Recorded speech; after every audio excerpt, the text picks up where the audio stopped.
పల్నాడు జిల్లా సత్తెనపల్లిలో ఎమ్మెల్యే కన్నా లక్ష్మీనారాయణ రైతులకు పట్టాదారు పాసు పుస్తకాలు పంపిణీ చేశారు. ఈ సందర్భంగా ఆయన మాట్లాడుతూ జగన్మోహన్ రెడ్డి వాళ్ల తాత ఆస్తిలాగా పట్టాదారు పాసు పుస్తకాలపైన ఆయన బొమ్మ వేసుకున్నాడని విమర్శించారు. పిచ్చి ముదిరి హద్దురాళ్ల మీద కూడా తన బొమ్మ వేసుకున్నాడని అన్నారు. దేశంలో ఎక్కడా ఇలా జరగలేదని తెలిపారు.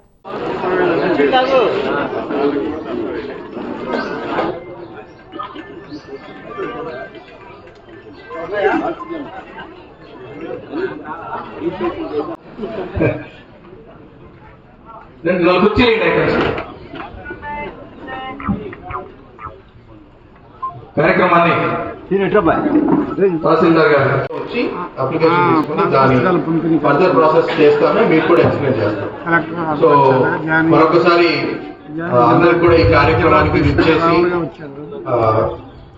అందరూ రావాలన్నా వెనక రానా ముందుకు సారకులు వస్తారు. అందుకే కదా ఏకుల రోసయ్య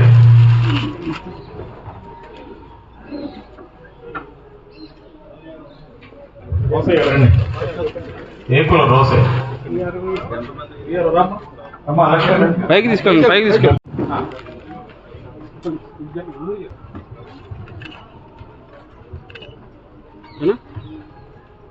ఉన్నం రామయ్య, నెక్స్ట్ కొత్తపల్లి సాంబశివరావు గారు, అంటే కొత్తపల్లి సాంబశివరావు గారు,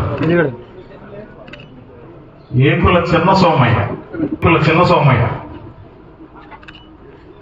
ఏకుల చిన్న సోమయ్య,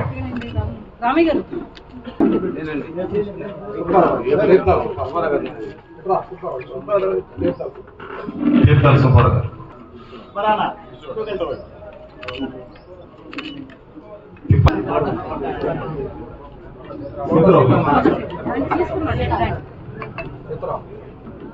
సీతారాం గారి పేరేనమ్మా? తోటా సీతారాం. తీర్థాల సుబ్బారావు గారు తీసుకున్నారు కదా. తిప్పారెడ్డి శివారెడ్డి గారు,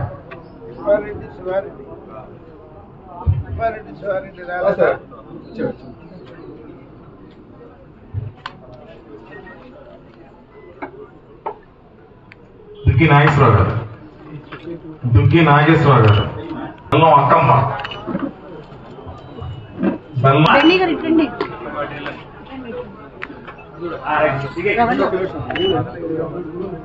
మొక్కపాటి వీర నరసింహారావు గారు, చూడమ్మా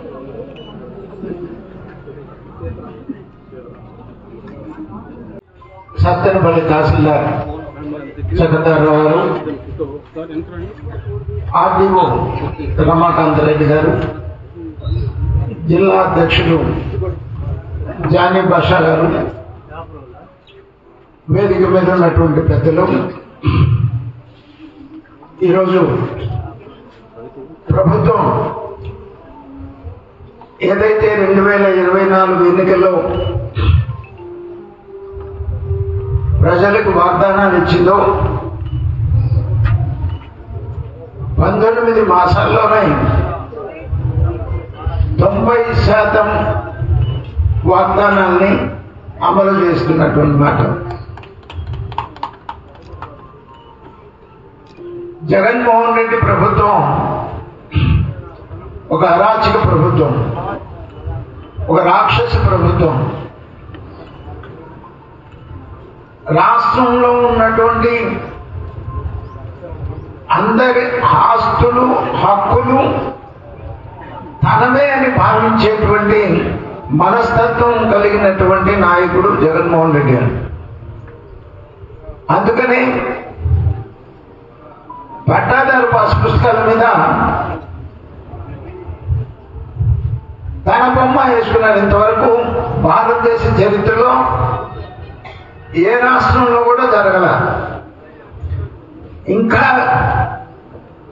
పిచ్చి ఎంత దూరం ముదిరిందంటే మన సరిహద్దు రాళ్ల మీద కూడా తన బొమ్మ వేసుకున్నటువంటి పరిస్థితి.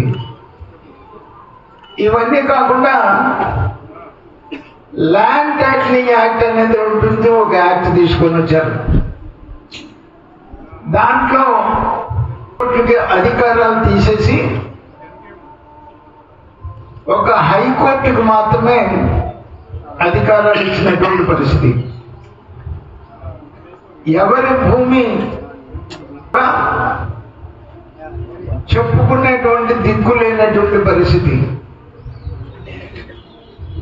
ఈ రకంగా ఒక అరాచక శక్తులు 5 సంవత్సరాలు కూడా రాజ్యం వెళ్ళినాయి.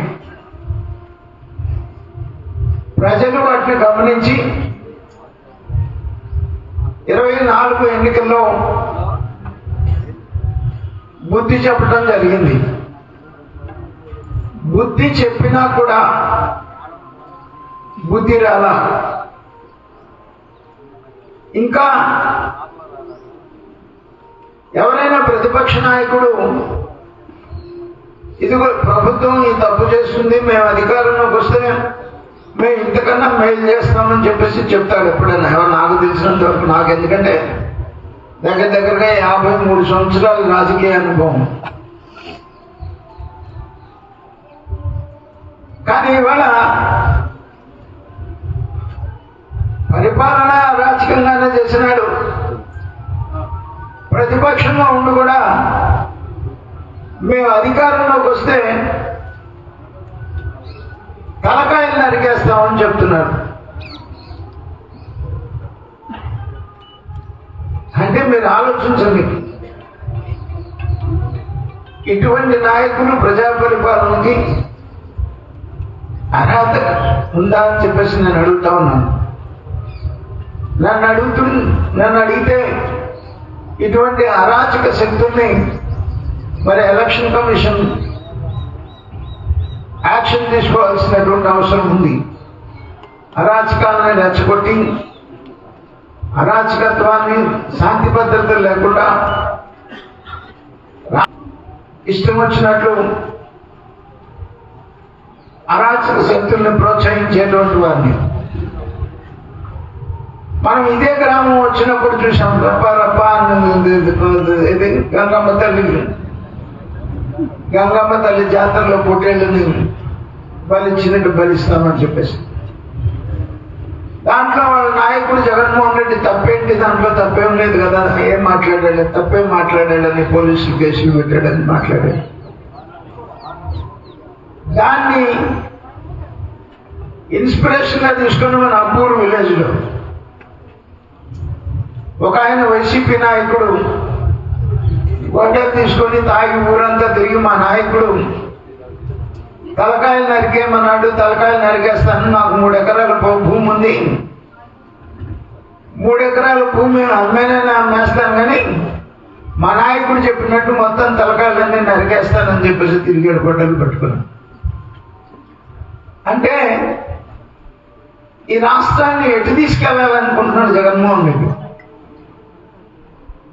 ఇవాళ మనం అధికారంలోకి వచ్చినప్పటి నుంచి కూడా 24లో ప్రజలకి ఏ మాట అయితే ఇచ్చామో ఆ మాట పూర్తిగా అమలు చేసుకుంటా వచ్చాం. ల్యాండ్ అరాచకమైనటువంటి ల్యాండ్ టైటిలింగ్ యాక్ట్ లాగానే రద్దు చేశాం.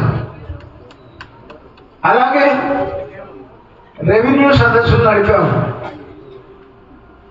అలాగే రెవెన్యూకు సంబంధించినంత వరకు ఏ సమస్యలు ఉన్నా కూడా ఆ సమస్యల పరిష్కారం కోసం అనేక రకమైనటువంటి సులభతరమైనటువంటి మార్గాల్ని ప్రభుత్వం రూల్స్ పొందుపరుస్తున్నటువంటి విషయం మనం చూస్తా ఉన్నాం. 4,000 రూపాయలు జగన్మోహన్ రెడ్డి 3,000 ఇస్తానని చెప్పేసి 5 సంవత్సరాలు తీసుకున్నాడు. 3,000 ఇవ్వడానికి సంవత్సరానికి 250 రూపాయలు చొప్పున.